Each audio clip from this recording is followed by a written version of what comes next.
Praise lord. ప్రభునందు ప్రియమైనటువంటి దేవుని పిల్లలకు ప్రభు అయిన యేసు క్రీస్తు వారి నామములో వందనములు, శుభములు తెలియపరిచిన పిల్లరా, మరి గడిచిన దినమంతా కూడా ప్రభు తన కృప వాత్సల్యములు భద్రపరుచుకుని క్షేమ ఆరోగ్యం ఇచ్చి మరి నూతన దినాన్ని ప్రభు మనకు అనుగ్రహించారండి.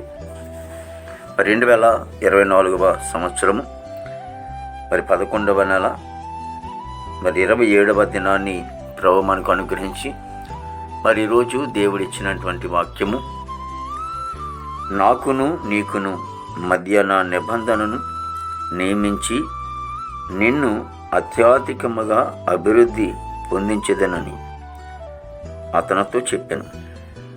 ఆదికాండ గ్రంథము 17వ అధ్యాయము 2వ వచనం. ఇలారా మరి అబ్రాహాముతో దేవుడు మాట్లాడుతూ ఉన్నాడు ప్రత్యక్షమై. ఏమంటున్నాడంటే ఆయన నాకును నీకును మధ్య నిబంధనను నియమించి అంటున్నాడు. ఎప్పుడైతే దేవునికి మనకి ఉన్నటువంటి ఒక నిబంధన అనేది, ఆజ్ఞ అనేది, మరి శాసనం అనేది అని ఉంటాయి.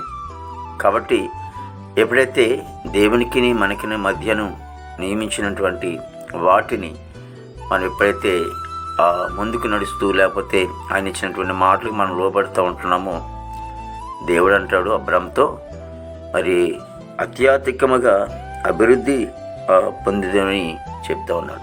ఈ రోజున నీవు నేను కూడా మరి ఆనాడు తండ్రి అయినటువంటి దేవుడు అబ్రాహాముతో మాట్లాడుతూ ఉన్నప్పుడు, మరి ఈరోజు పరిశుద్ధాత్మ దేవుడు మనతో మాట్లాడుతూ ఉన్నాడు. మరి నిన్ను నన్ను కూడా దేవుడు అభివృద్ధి చేయాలంటే, ఆశీర్వాదకరంగా ఉండాలంటే దేవుడు నీకు నాకు ఒక నిబంధన పెట్టాడు. మనము ఆ నిబంధనలు పాటిస్తున్నప్పుడు మనం ఎంతగానో అభివృద్ధి చెందుతూ ఉంటాం. మనకు కొంత నిబంధన అనేది ఉంది, కానీ ఆ నిబంధనను పాటిస్తూ మరి ముందుకు సాగాలి. లోకంలో ఉన్నటువంటి మనము మరి ప్రత్యేకింపబడి మనము జీవిస్తూ ఉంటున్నప్పుడు మరి దేవుడు ఎంతగానో మనల్ని ఆశీర్వదిస్తాడు, దీవిస్తాడు. ప్రార్థన చేసుకుందాం. ప్రేమగల తండ్రి, కృపగల యేసు నీకు స్తోత్రాలు చెల్లిస్తున్నాం ప్రభు. తండ్రి నీకు వందనాలు తండ్రి. వాక్యము నమ్మదగినది, పూర్ణాంగీకరణకు యోగ్యమైనది. దేవాదిగో తండ్రి, ప్రతి కుటుంబాన్ని కూడా మీరు దీవించండి, ఆశీర్వదించి అభివృద్ధి చెందండి. దేవాదిగో తండ్రి, మా భారతదేశాన్ని మీరు దీవించండి, ఆశీర్వదించండి తండ్రి. నాయకులు, అధికారులు మంచివంతులను పండి యవన బిడ్డలందరూ కూడా చెడు అలవాట్ల నుంచి దూరమై దేవత నీకు దగ్గరే కృప దయచేయండి. దేవానికి స్తోత్రాలు చెల్లిస్తున్నాం ప్రభు. విదేశాలటువంటి బిడ్డలకు మంచి ఆరోగ్యాలు తినంపండి. దేవ చదువుకునే బిడ్డలకి జ్ఞానం ఇచ్చి రాకపోకల్లో మీరు తోడు సహాయం చేయండి తండ్రి. మంచి ఆరోగ్యాలు తినంపండి. దేవ ఇదిగో తండ్రి, యేసు ఉద్యోగస్తులందరూ కూడా మంచి ఆరోగ్యాలు తినింపి బిడ్డలు కూడా రాకపోకలు మీరు తోడు సహాయం చేయండి. పనికెళ్ళే బిడ్డలకు కూడా మంచి ప్రవర్తన నేను ఆరోగ్యం ఇవ్వండి తండ్రి.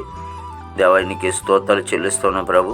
మరి నాయన మా దేశ పాడి పంటనంతా మీరు ఆస్వాదించండి. ఎంతోమంది వ్యవసాయాలు రుబ్బుడు చేసుకున్నారు. మంచి వాతావరణం ప్రభా మీరే దయచేయమని ప్రార్థిస్తామనికి స్తోత్రాలైనా. దేవదిగో తండ్రి ప్రభా, మరి నాయన హాస్పిటల్లో రోజు స్వస్థపరచండి. జైలు ఉన్న బిల్లు విడుదల చేయండి. కోర్టు గోడలు కేసు గోడలను కొట్టివేసి దేవాదిగో తండ్రి రక్షణ లేని వారు రక్షణ దయచేయండి ప్రభా. ఇదిగో తండ్రి యేసు నీకు అనుగ్రహాలు లేని వారు గృహ దయచేయండి. వివాహం లేని బిడ్డకి వివాహం దయచేయండి. గర్భఫలం లేని వారికి గర్భం దయచేయండి. గర్భిణీ సుఖమైన డెలివరీ దయచేయండి. తల్లి బిడ్డకి క్షేమం దయచేయండి ప్రభా. ఇదిగో ప్రతి సేవకురాలు వారి పరిచయ కుటుంబాన్ని దీవించండి. ఈ దినమంతని విశేషమైన కృపతో నింపి నీ నామానికి మాత్రం మహిమ తెచ్చుకోండి. యేసుక్రీస్తు వారి దివ్యమైన నామములో ఇచ్చున్నాము తండ్రి. ఆమేన్, ఆమేన్, ఆమేన్.